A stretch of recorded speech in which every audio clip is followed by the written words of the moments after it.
আমাদের যখন যুদ্ধটা শুরু হয় তখন কিন্তু বাজারে একটা নেগেটিভ ইম্প্যাক্ট পড়ে এবং বাজারটা সব সময় একটা নিম্ন গতিতে ছিল।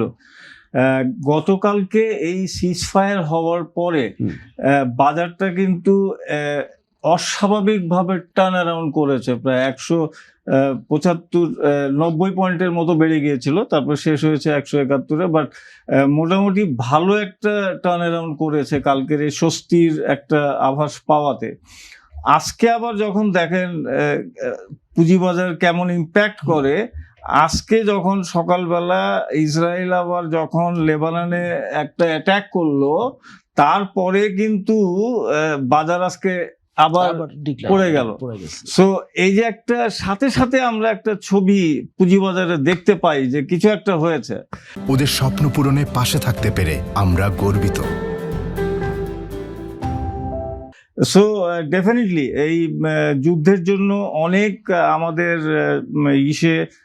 আমরা যদি দেখি পেট্রো বাংলাতেও অনেক ফোর্স মেজর ডিক্লারেশন এসেছে, অন্যান্য যারা ইম্পোর্ট করেন সরকারি ওনাদের এখানেও ফোর্স মেজর ডিক্লারেশন এসেছে। সো কাজেই এইটার আসর সব জায়গায় পড়েছে। আমাদের সরকারকে আমি ধন্যবাদ দিই, দুইটা জিনিস খুব ভালোভাবে ট্যাকেল দিয়েছে সরকার। সেটা হলো নাম্বার ওয়ান, যে আমাদের রমজান মাসটাতে কোনো রকমের কারোর কোনো হয় নাই, সুন্দরভাবে চলেছে। দ্বিতীয়ত আমাদের এই যে ক্রাইসিস মোমেন্ট, এখন যুদ্ধকালীন অবস্থায় যে পেট্রোলের অভাব কিংবা অন্যান্য জিনিসপত্রে যেগুলো ইম্পোর্টেড জিনিসপত্র হয় সেইটার যে অভাব এখনো পরিলক্ষিত হয় নাই, যেমন তেল, মানে ভোজ্য তেল, ডাল ইত্যাদি ইত্যাদি যেগুলো আমরা ইম্পোর্ট করি, সেখানে কিন্তু সুন্দরভাবে একটা সুষ্ঠুভাবে কিন্তু বাজার চলছে।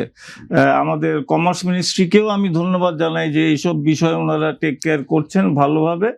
অনলি তেলের যেটা ভাই বললেন যে কিছুটা আতঙ্ক হয়ে মানুষ তেলের বিশাল বিশাল লাইন লাগাচ্ছে, হয়তো কারোর গাড়িতে তেল আছে, হয়তো 2000 টাকার মানে 1000 টাকার তেল নিলেই গাড়িতে তেল ফুল হয়ে যাচ্ছে, তারপরেও তারা লাইনে দাঁড়ায় তেল নিচ্ছে। Same thing with motorcycle.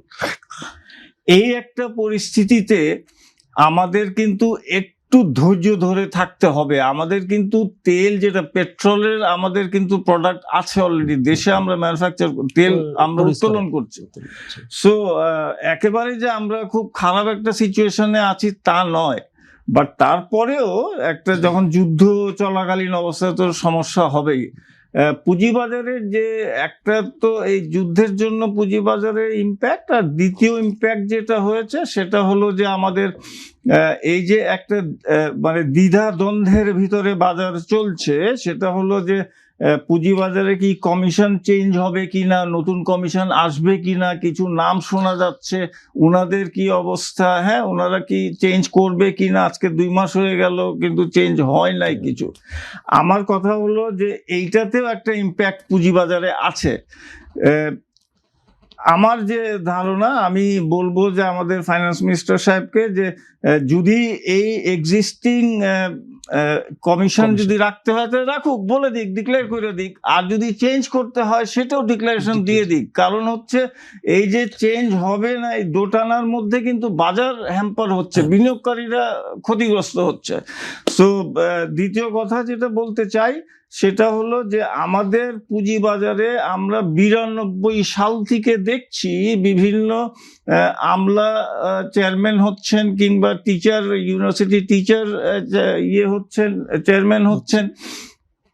সেখান থেকে আমরা 92 থেকে এই পর্যন্ত যদি আমরা একটা টানি, হিসাব টানি, তাহলে একজন চেয়ারম্যান আমরা পেয়েছি যিনি খুবই ভালোভাবে চালিয়েছেন, সেটা হলো ফারুক আহমেদ সিদ্দিকী সাহেব। এছাড়া কোনো চেয়ারম্যানই সুষ্ঠুভাবে কিন্তু চালাতে পারেন নাই, কারণ ওনারা বোঝেনি নাই যে কি অবস্থা।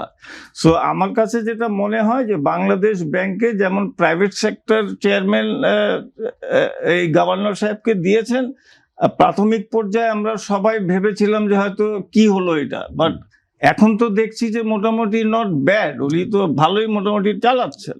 সো সিমিলারলি আমাদের পুঁজিবাজারেও এই সেক্টর থেকে যারা জানে, যারা বুঝে, যারা ডেভেলপমেন্ট কাজ করতে পারবে, এখন আমাকে জিজ্ঞেস করলে আমি অকপটে কয়েকটা জিনিস বলতে পারি যে এই সব জিনিস অ্যামেন্ডমেন্ট করতে হবে।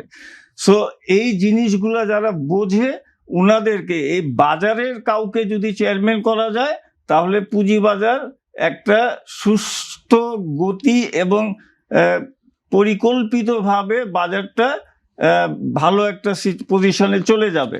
এবং এটার জন্য যে যে অ্যামেন্ডমেন্ট যা যা কাজ করা দরকার এই বাজারের লোক জানে। ওনারা যদি ওখানে চেয়ারম্যান হন তাহলে পুঁজিবাজারের উন্নয়নটা খুব সহজে হবে।